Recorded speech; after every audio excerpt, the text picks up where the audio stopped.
mana uyga qarang, 135 ming dollarga 5,5 sotixli yangi uy topib qo'ydim. Agar insofingiz bo'lsa, bitta like bosib qo'yasiz. Bu tomonga qarang, darvozaxonasini uzun va kengligini ko'ryapsizmi? Uyimiz sizga yoqdi? Kommentga niyat qildim deb yozib qo'ying. Mana buni haqiqiy san'at asari desa bo'ladi. Qarang, bir qavatli uyga ham juda ham chiroyli qilib shunaqa remontli qilsa bo'lar ekan.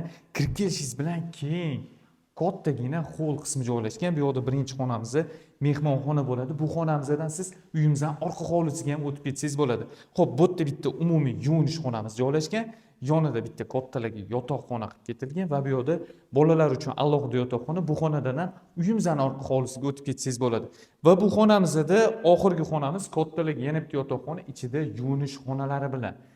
Va bizning oxirgi xonamiz shu ayollarimizdan sevimli oshxonasi bo'ladi. Xonadonimizda umumiy hisobda 3 ta sanuzel bo'lyapti. Xonalarning soni 5 ta.